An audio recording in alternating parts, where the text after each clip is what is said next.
हम लोग चित्रकेतु की बात कर रहे थे कि चित्रकेतु जो है वो कैसे अपने पुत्र के शोक में बहुत ही दुखी था और नारद मुनि जी का संग मिला तो सारा दुख भी खत्म हो गया और भगवान के दर्शन भी हो गए। 1 हफ्ते के अंदर भगवान के दर्शन हो गए। जैसे ध्रुव महाराज इतने गुस्से में थे, पिता ने अपनी गोद में नहीं बिठाया था उनको, तो नारद जी से मिले। नारद जी ने उनको भगवान की सेवा करने का, नाम जपने का तरीका बताया। तो 6 महीने के अंदर भगवान के दर्शन प्राप्त कर लिए। ऐसे ही प्रहलाद महाराज को नारद जी ने उनकी माँ के गर्भ में ही जो है दिव्य शिक्षा प्रदान की, तो उसी से भगवान नरसिंहदेव के प्रिय बन गए। वो छोटी अवस्था में कुमार आचरित प्राज्ञ, इसलिए प्रहलाद महाराज ने बोला कि छोटी आयु से ही भगवान का जो है भजन शुरू कर देना चाहिए। तो कहने का अभिप्राय है कि अगर हम गुरु का आश्रय ग्रहण करेंगे, लोग पूछते हैं कि भगवान का आश्रय ग्रहण करें या गुरु का आश्रय ग्रहण करें। गुरु का आश्रय ग्रहण करने के माध्यम से भगवान की शरण लीजिए। भगवान के पास डायरेक्टली जाना इम्पॉसिबल है। क्यों इम्पॉसिबल है? जैसे सपोज घर में जो है 2 भाई हैं, आपस में झगड़ा हो गया और झगड़ा बहुत बढ़ गया। अब कई सालों तक आपस में बातचीत नहीं हुई, दोनों ने अलग रहना शुरू कर दिया। और फिर अब अगर दोनों में सुलह करनी है तो अब दोनों एकदम से तो आके मिल नहीं सकते, तो एक मध्यस्थ चाहिए, एक जो कि इन दोनों को सामने बिठाएगा और सुलह करवा देगा। चलो जो हुआ भूलो, अब मिल के रहो। तो ऐसे ही हम लोग भगवान से विमुख होकर करोड़ों जन्मों से हम लोग अलग रह रहे हैं। अब अचानक हम बोले कि वो भगवान में आ गया। वहाँ गया, कहाँ से आ गया? कौन है तू? मुझे छोड़ के क्यों गया था, पहले ये बता। तो ये सारी कठिनाइयों से बचने के लिए अगर हम गुरु की शरण लेंगे तो गुरु एक मध्यस्थ का, एक पारदर्शी माध्यम का कार्य करेंगे और गुरु जो है हमें भगवान के पास ले जाएंगे और गुरु बोलेंगे, हे भगवान, जो पीछे हुआ उसको आप प्लीज़ आप भूल जाइए और अभी ये आपकी शरण लेने के लिए लालायित है, आप प्लीज़ स्वीकार कीजिए। और भगवान जो है अपने शुद्ध भक्त गुरु की बात नहीं कभी भी पीछे हटाते। तो अगर हम श्रील प्रभुपाद हैं और श्रील प्रभुपाद के आगे शिष्य हैं, अगर हम उनकी शरण लेंगे और उनकी शरण लेने के माध्यम से भगवान के पास जाएंगे तो भगवान हमें स्वीकार कर लेंगे। तो पहली बात है गुरु की शरण लेना, और दूसरी बात है कि जो गुरु ने विधि दी भक्ति की उसको ग्रहण करना। और विधि कोई बहुत लंबी चौड़ी बात नहीं है। अभी हम कल वो अमित जी हैं जिनकी वो बंदूकों की दुकान है उनकी, तो उनसे बात कर रहे थे तो हम उनको बता रहे थे कि देखो, आपको ऐसा नहीं अपनी पूरी लाइफ में कुछ चेंज करना है, कोई चेंज नहीं करना है लाइफ में, सिर्फ भगवान का नाम लेना शुरू कर दो। उन्होंने बोला ये तो कर सकता हूँ, तो बस ठीक है, ये करना शुरू करो आप, बाकी कुछ फ़र्क नहीं पड़ता। तो गुरु क्या बोलेगा कि आप भगवान का नाम लो, गुरु क्या बोलेगा कि आप जो खा रहे हो भगवान को भोग लगा के खा लो, और गुरु बोलेगा कि भगवान के बारे में जानकारी प्राप्त करो, भक्तों से सुनो या ग्रंथों को पढ़ो। बस बात ख़त्म है। यही पूरी डिवोशन, पूरी भक्ति इसी का नाम है। तो चित्रकेतु ने भगवान के दर्शन प्राप्त किए और भगवान की कृपा से वो अब स्वर्गिक लोकों में, आकाश के अंदर, उसके बाद अपना पर्सनल एरोप्लेन मिल गया उसको, मंत्र से चलने वाला, और वो एरोप्लेन में चल रहा था चित्रकेतु और भगवान का गुण गा रहा था।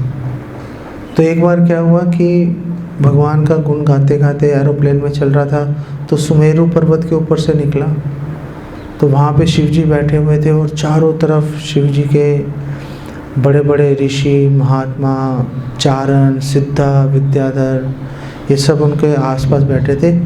और शिव जी जो हैं वो ब्रह्म विद्या पर जो है व्याख्यान कर रहे थे, क्लास ले रहे थे। तो कोई प्रॉब्लम नहीं है, कोई विचित्र बात नहीं है। विचित्र बात यह है कि जब शिव जी लोगों को ज्ञान दे रहे थे तो पार्वती देवी उनकी गोदी में बैठी हुई थी उस समय। तो ऐसा विचित्र दृश्य देखकर कि शिव जी कितने महान हैं, उनको फर्क ही नहीं पड़ रहा। पूरा ध्यान उनका जो है भगवान की भक्ति पर है, लोगों को शिक्षा देने पर है। उनकी इतनी सुंदर पत्नी पार्वती देवी बहुत ही सुंदर है, वो उनकी गोद में बैठी है, उनको कुछ विचलित नहीं हो रहे वो। तो ये सोचकर चित्रकेतु जो हैं वो हंस दिए कि शिव जी कितने महान हैं। लेकिन पार्वती जी को बुरा लग गया। पार्वती जी को लगा कि ये शिव जी का मजाक उड़ा रहा है। अब वैष्णव का अपमान कोई बर्दाश्त नहीं कर सकता, कोई सहन नहीं कर सकता। तो पार्वती जी ने बोला कि तुम राक्षसों की तरह व्यवहार कर रहे हो तो राक्षस बन जाओ। तो चित्रकेतु सब सही चल रहा है, सब ठीक चल रहा है, और एरोप्लेन में बैठा हुआ है, भगवान का यशोगान कर रहा है और वैष्णव के दर्शन किए। लेकिन फिर भी अचानक पूरी लाइफ चेंज हो गई, एकदम से राक्षस बनने का श्राप मिल गया।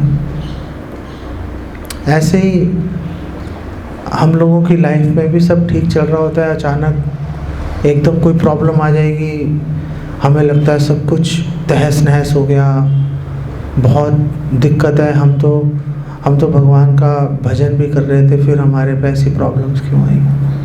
तो आगे जाके आपको पता चलेगा कि ऐसा क्यों हुआ। तो चित्रकेतु ने माता पार्वती को प्रणाम किया। उन्होंने बोला कि आपने जो श्राप दिया है ये वास्तव में आपने श्राप नहीं दिया, ये भगवान की इच्छा है।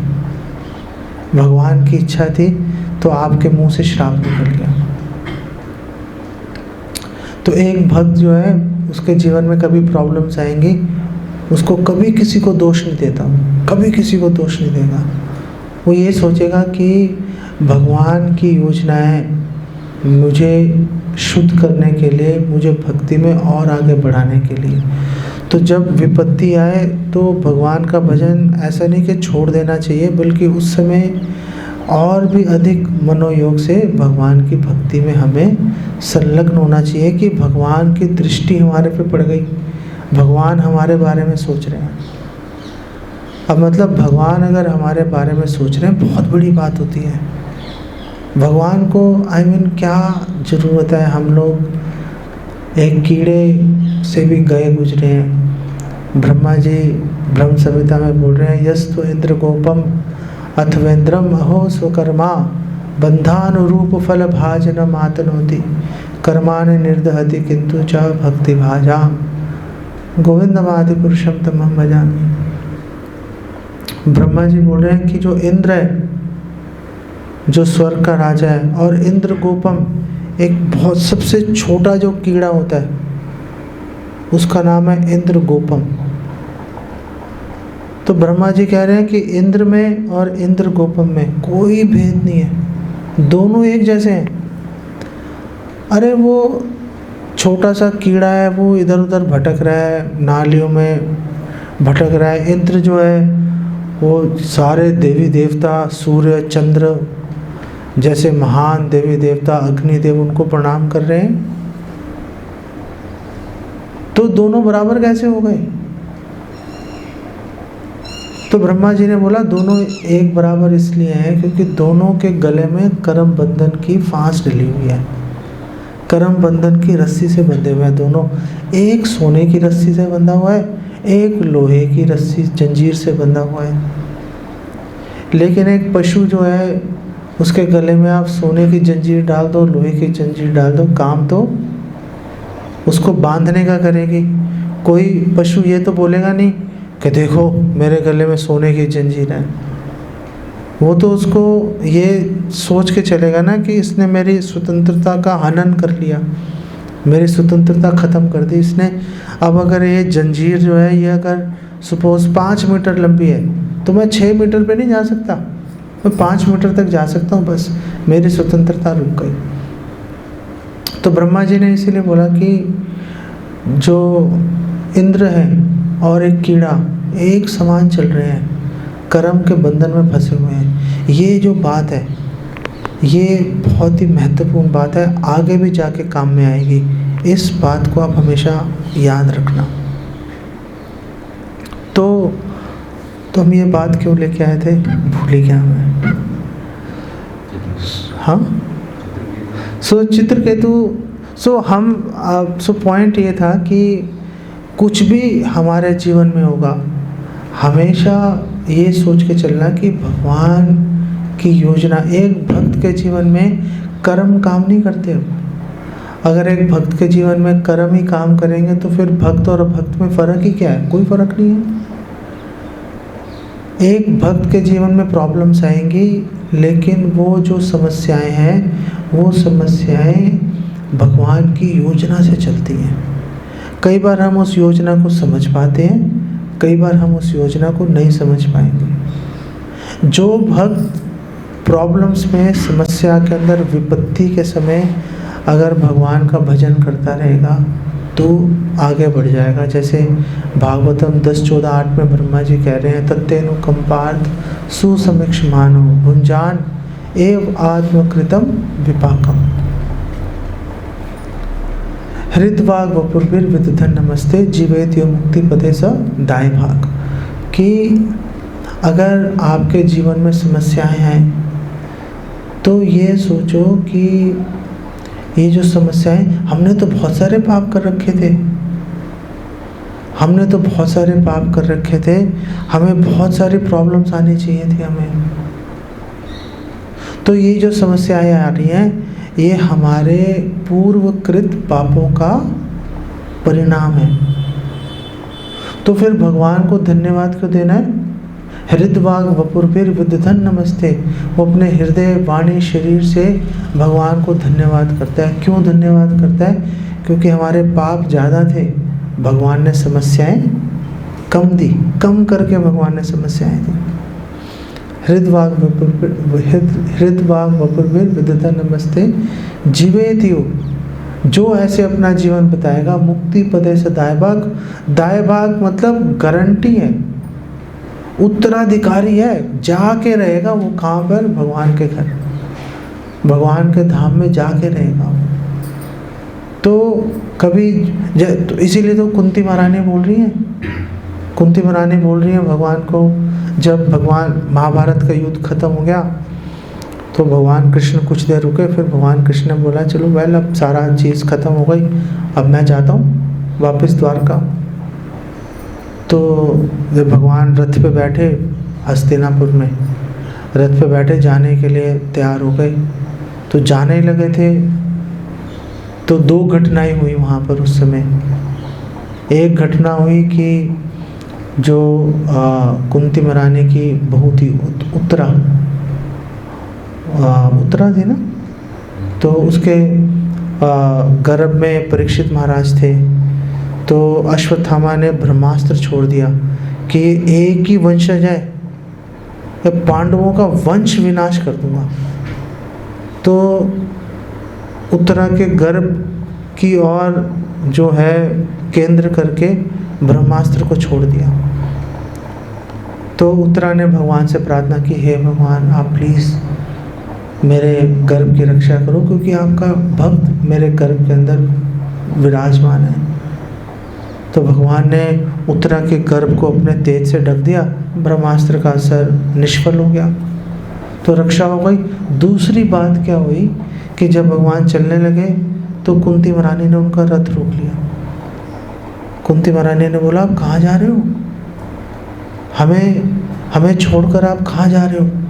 तो भगवान कृष्ण ने बोला सारी विपत्ति खत्म हो गई, दुर्योधन और एक कर्ण वगैरह सब, शकुनी सब मारे गए, अब तो आपको कोई प्रॉब्लम नहीं है, कहीं से कोई डर नहीं है आपको। तो अब जब कोई विपत्ति नहीं है तो मैं वापस जाता हूँ। तो कुंती महारानी ने बोला सबसे बड़ी विपत्ति ये है कि आप जा रहे हो। वो विपत्तियां हम सहन कर पा रहे थे, आपका विरह, आपका विछोड़ा हम सहन नहीं कर पाएंगे कि आप हमें छोड़ कर चले गए, ये हम सहन नहीं कर पाएंगे। आप वो सारी विपत्तियां हमें वापस कर दो, हम वो विपत्तियों के साथ जी लेंगे, लेकिन आप हमें छोड़ के मत जाओ। जैसे जब मथुरा में या द्वारका में, मुझे ठीक से ध्यान नहीं आ रहा, कि वो सारे ये जो राक्षस हैं वो बार बार हमला कर रहे थे, जरासंध हमला कर रहा था, मथुरा की बात है, जरासंध बार बार हमला कर रहा था। जरासंध का दामाद कौन है? जरासंध का दामाद कंस है। तो कंस का वध किसने किया? भगवान कृष्ण ने किया। तो जरासंध को बहुत गुस्सा था भगवान कृष्ण पे, उसने बोला छोड़ूंगा नहीं, तो बार बार हमला कर रहा था वो मथुरा पे। तो एक बार उसने हमला किया, बहुत सारे सैनिकों को लाकर, सेना लाकर, तो भगवान कृष्ण ने जो उग्रसेन है, उग्रसेन है या शूरसेन है? उग्रसेन है, उनको बोला कि आप जो है किले के अंदर रहो और रक्षा करो, मैं बाहर जाकर लड़ाई करता हूँ, बाहर खतरा है क्योंकि जरासंध जो है हमला कर रहा है, तीर वगैरह चला रहा है। तो जो राजा है, जो वसुदेव के पिता हैं, उन्होंने बोला कि अरे खतरा बाहर थोड़े ना है, खतरा तो अंदर है, आप जहाँ पर खड़े हो वहाँ पे थोड़े ना खतरा है, खतरा तो आप अलग हो जाओगे तो खतरा बढ़ जाएगा। तो आप हमें साथ रखो अपने, हमें तीरों से, उन लोग तीरों की वर्षा कर रहे हैं, पेड़ उखाड़ उखाड़ के फेंक रहे हैं और दुनिया भर के भाले चला रहे हैं, हमें उससे कोई प्रॉब्लम नहीं है, आप साथ रहो। आपने छोड़ दिया तो हम खतरे में आ जाएंगे। जैसे भगवान राम जब वो पुल बना रहे थे, राम सेतु का निर्माण कर रहे थे, तो हनुमान जी ने बोला कि आप जो है वो पहले पत्थर डाला, पानी में डूब गया, तो उन्होंने राम लिखा, राम लिख के पत्थर पानी में डाला तो तैरना शुरू हो गया। तो भगवान राम ने बोला कि मैं भी डालूँगा, मैं भी इतनी पावर है अगर, तो मैं भी देखता हूँ काम कर रही है नहीं कर रही। तो भगवान राम ने पत्थर पे राम लिखा और पानी में डाला, तो पत्थर तैरा कि डूबा? डूब गया। भगवान राम ने हनुमान जी को बोला ये पत्थर तो डूब गया भाई। तो हनुमान जी ने बोला जिसको आपने छोड़ दिया वो तो डूबेगा वो कैसे तैरेगा? आपने छोड़ा वो तो तलहटी में जाएगा समुद्र की। तो प्रॉब्लम्स अगर जीवन में आए तो प्रॉब्लम, वो विपत्तियां झेलना आसान है, लेकिन अगर भगवान ने हमें छोड़ दिया, अगर हम भगवान को भूल गए, वो ज़्यादा बड़ी प्रॉब्लम है। आप मेरी बात समझ गए? मैंने इतने सारे उदाहरण से आपको बताया। तो चित्रकेतु ने बोला कि ये तो भगवान की योजना है कि आपने मुझे श्राप दिया, मैं आपके इस श्राप को सहर्ष स्वीकार करता हूँ। पार्वती देवी एकदम हैरान हो गई। पार्वती देवी ने बोला कि ये तो मैंने पहली बार देखा है कि किसी को श्राप दिया वो थर थर काँपता है। ये पहला व्यक्ति मैंने देखा कि श्राप को सहर्ष अपने सिर पे धारण कर रहा है। तो फिर शिव जी ने वैष्णव का बहुत गुणगान किया, चित्रकेतु का बहुत गुणगान किया। तो अब ये जो चित्रकेतु है, अब ये चित्रकेतु एक राक्षस बन गया। उस राक्षस का नाम था वृत्रासुर। वो राक्षस बन गया चित्रकेतु। कहाँ राजा था, भगवान के दर्शन हुए, विद्याधर बन गया और अचानक एकदम खड़े खड़े राक्षस बन गया। कितना उतार चढ़ाव आ रहा है उसके जीवन में, कितना उतार चढ़ाव आ रहा है। अब हम इस घटना को यहाँ पे छोड़ देते हैं। अब हम चलते हैं स्वर्गलोक में। तो स्वर्गलोक में क्या है, इंद्र ने एक यज्ञ किया। तो यज्ञ के अंदर इंद्र ने त्वष्टा, एक ऋषि है त्वष्टा, तो त्वष्टा का पुत्र था विश्वरूप। तो विश्वरूप को उन्होंने पुरोहित बनाया कि आप ये यज्ञ संपन्न कराओ।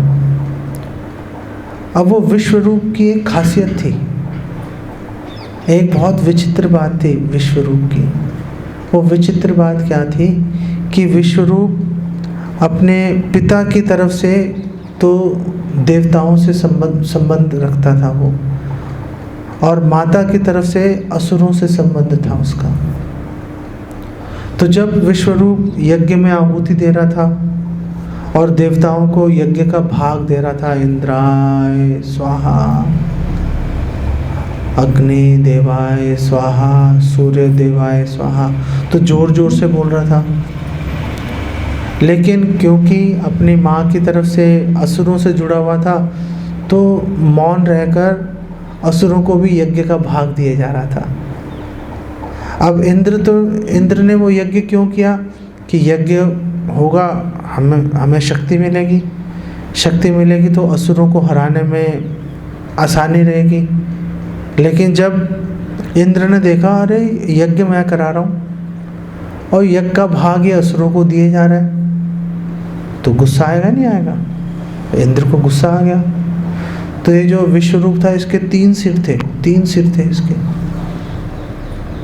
इंद्र को गुस्सा आया। इंद्र ने कहा तुम धोखा दे रहे हो मेरे से। तो इंद्र ने उसके 3 सिर काट दिए, 3 सिर काट दिए उसके। मर गया वो विश्वरूप। अब जब मर गया तो उसके पिता त्वष्टा को बहुत गुस्सा आया कि तुमने मेरे पुत्र की हत्या कर दी। चलो उसने गलती की थी, थोड़ा बहुत उसको डांट देते, लेकिन मारने का कोई औचित्य नहीं था। ब्राह्मण को कभी मारना नहीं चाहिए।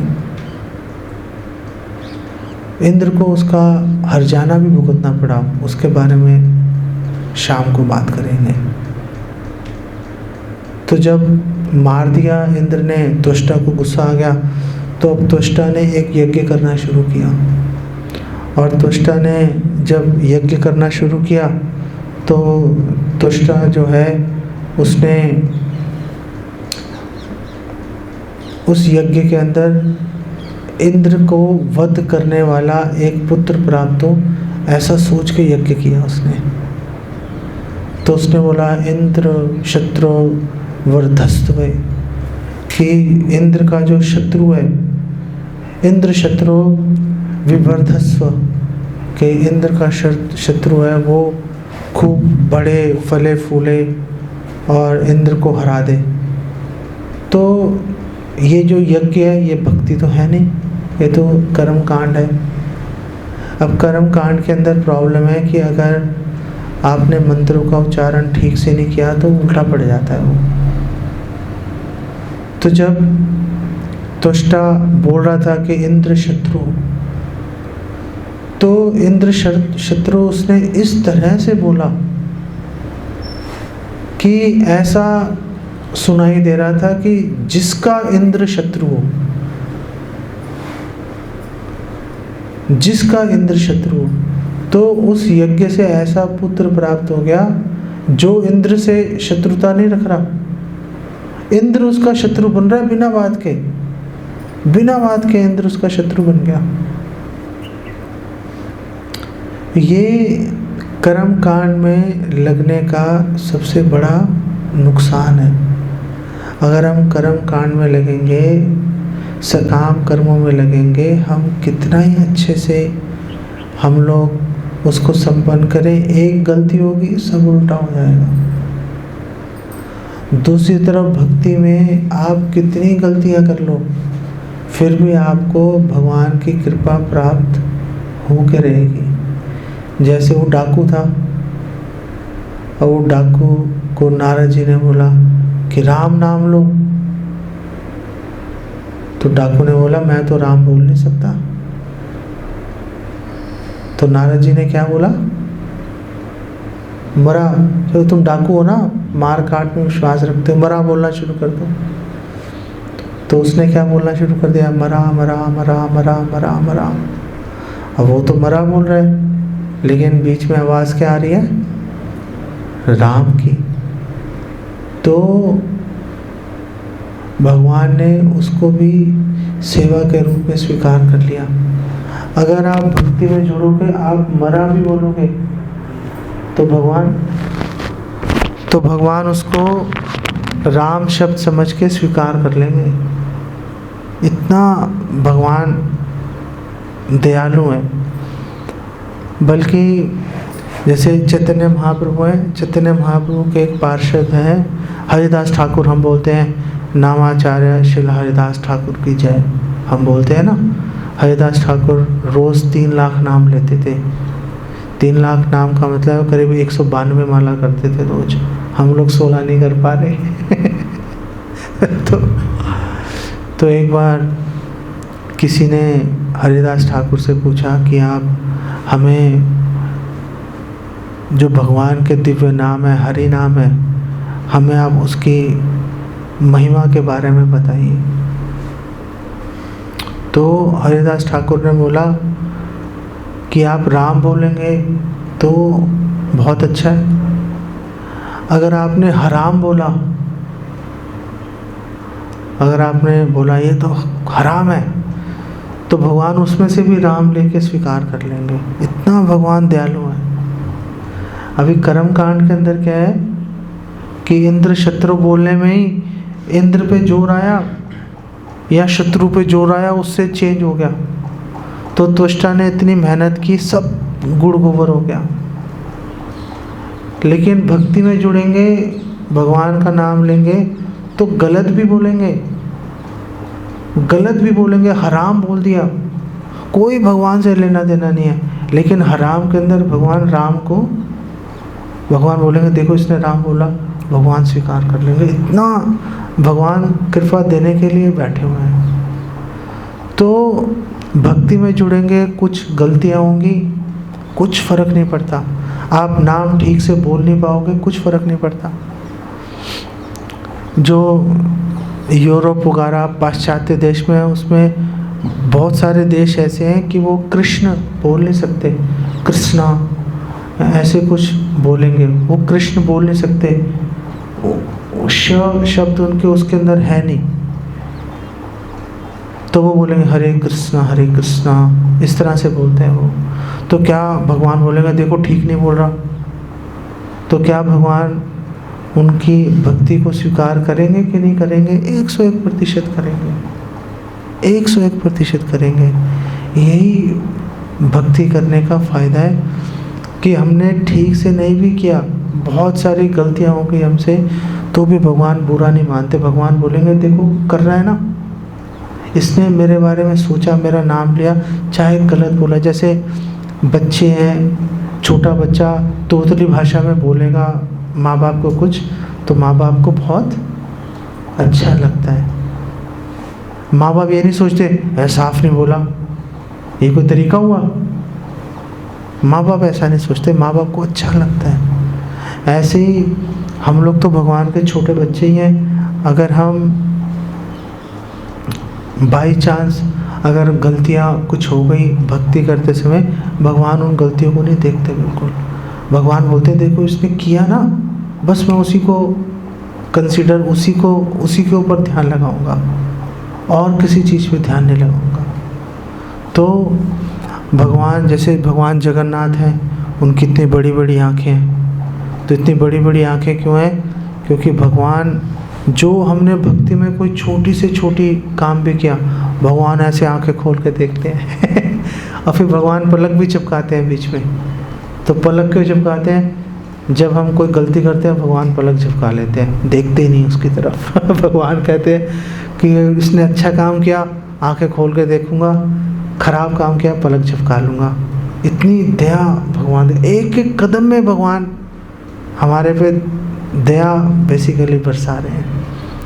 तो अगर हम जो कर्म कांड सकाम कर्म, अच्छी नौकरी मिल जाए, काम धंधा बढ़ जाए, धन मिल जाए, ये सब बेकार की बातें होती हैं। इसके ऊपर ध्यान नहीं लगा के कैसे भगवान को संतुष्ट करें, उसके ऊपर ध्यान लगाएंगे तो कितनी गलतियाँ होंगी तो भी भगवान की कृपा हमें मिल के रहेगी। यही भक्ति की महिमा है। ठीक है। इसको यहाँ पे विराम देते हैं। आगे हम बात करेंगे कि त्वष्टा को कौन सा असुर पुत्र रूप में प्राप्त हुआ और आगे क्या उनके आपस में इंद्र के साथ में कैसे शत्रुता निभाई उसने, उसके ऊपर फिर बात करेंगे। और बहुत सारी शिक्षाएं उसके अंदर छिपी हुई हैं और ये शिक्षाएं बहुत ही महत्वपूर्ण और जीवन बदलने वाली शिक्षाएं हैं। तो मैं आपको बहुत ही सरल शब्दों में समझाने का प्रयास कर रहा हूँ। फिर भी आपको कोई बात समझ नहीं आए, आप तुरंत क्वेश्चन पूछिए, उस बात का स्पष्टीकरण लीजिए आप। तो अगर भगवान गलतियाँ हमारी नज़र अंदाज अनदेखा कर देते हैं तो फिर करते रहते हैं गलतियाँ, तो फिर सावधानी से क्यों करें? नहीं।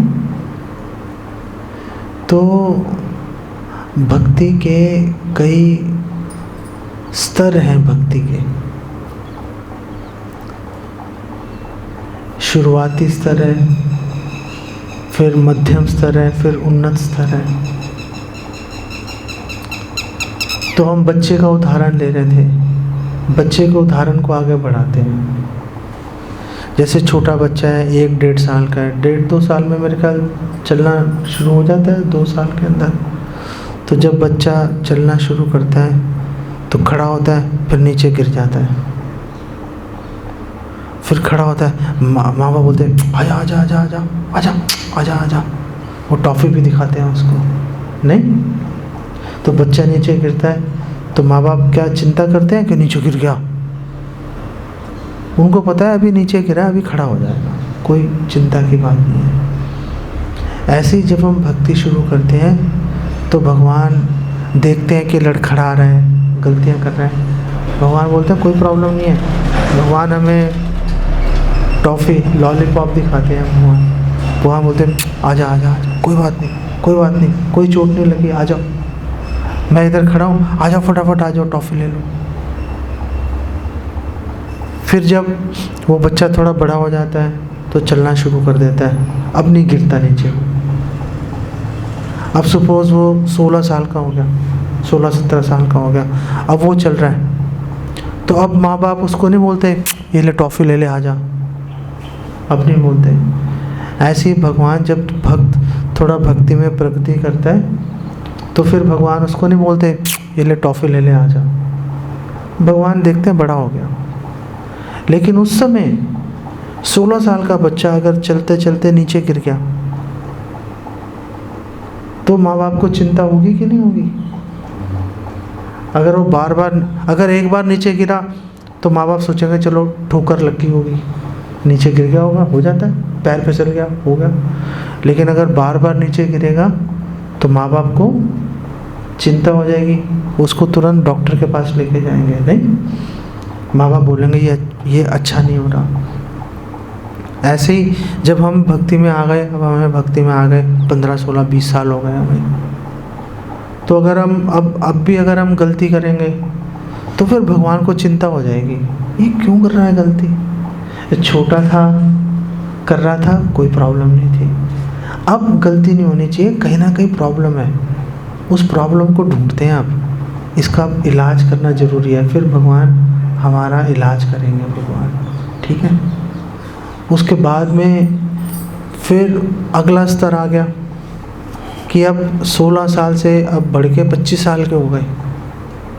तो अभी तक 16 साल के थे, कुछ भी चीज़ चाहिए माँ बाप से मांगी, काम हो गया।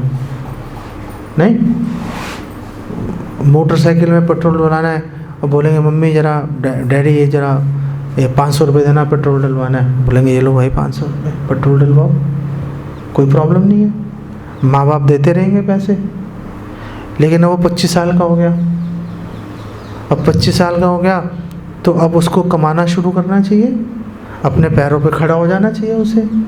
अब अगर वो 25 साल का बच्चा माँ बाप से बोलेगा मेरा 500 रुपये देना, मोटरसाइकिल में पेट्रोल डलवाना है, तो माँ बाप को अच्छा लगेगा बुरा लगेगा? माँ बाप को बुरा लगेगा। वो बोलेगा भाई अपने पैरों पे खड़ा हो ना, अपने पैरों पे क्यों नहीं खड़ा होता? तो जब हम भक्ति में और थोड़ा आगे बढ़ जाएंगे तो भगवान से मांगना अच्छा है कि बुरा है? अच्छा है, भगवान से मांगना चाहिए, भगवान से मांगने में कोई प्रॉब्लम नहीं है। लेकिन जब आप अब 25 साल के हो गए, बड़े हो गए, तो अब भगवान बोलेंगे अब मुझसे क्यों मांग रहे हो भाई, अपने पैरों पे खड़े हो जाओ, अब खुद करो। अब मैंने तुम्हें पाल पोस के यहाँ तक ले आया, अब तुम कमा के लाओ और मुझे दो ना, अब मुझसे क्यों मांग रहे हो। अगर हम भक्ति में, आप चलो 25 साल हो गए हमें, अब हम भगवान को बोल रहे हैं, हे भगवान प्लीज़ ये दे दीजिए, भगवान ये दे दीजिए, भगवान बोलेंगे क्या हो रहा है ये, क्यों मांग रहे हो भाई मेरे से। अब तो तुम्हारी बारी है ना कि अब तुम जो है लेकर आओ, अब तुम मुझे अर्पित करो। मैं तुम्हें यहाँ तक ले आया खींच खांच के, तुम्हारी सारी गलतियाँ मैंने अनदेखी कर दी नहीं, फिर तुमने जो मांगा मैंने तुम्हें दिया, अब तो तुम्हारी बारी, कभी तो तुम्हारी बारी भी तो आएगी। I mean, ऐसा थोड़े ना कि अब तुम 50 साल के हो गए फिर बोलोगे पापा जरा ये 100 रुपये देना, मैं टॉफ़ी खरीदनी है। कोई बोलेगा तो कितना अजीब लग रहा है सुनने में, तो भगवान को भी अजीब लगेगा यार, अब तो मतलब बहुत हो गया। तो स्तर है, अलग अलग स्तर है। तो जब हम शुरू करते हैं भक्ति, गलतियाँ हो रही है, 1 करोड़ गलतियाँ हो रही है, कोई प्रॉब्लम नहीं है, कोई कुछ कहने वाला नहीं है। लेकिन जब बड़े हो जाएंगे, गलती करेंगे, तो भगवान को चिंता होगी। और फिर एक समय ऐसा भी आना चाहिए कि अगर हम भगवान से कुछ नहीं मांग रहे, हम भगवान को बोले आपने इतना कुछ दे दिया कि वही सह नहीं पा रहा मैं, वही उसका उपकार कैसे उतारूंगा समझ नहीं पा रहा। अब तो पूरा जीवन जो बचा कुचा है आपकी सेवा में, निस्वार्थ निष्काम सेवा में लगा दो, बस यही प्रार्थना है मेरी आपसे। तो भक्ति के 3 अलग अलग स्तर आ रहे हैं, नहीं ठीक है, नहीं ठीक है।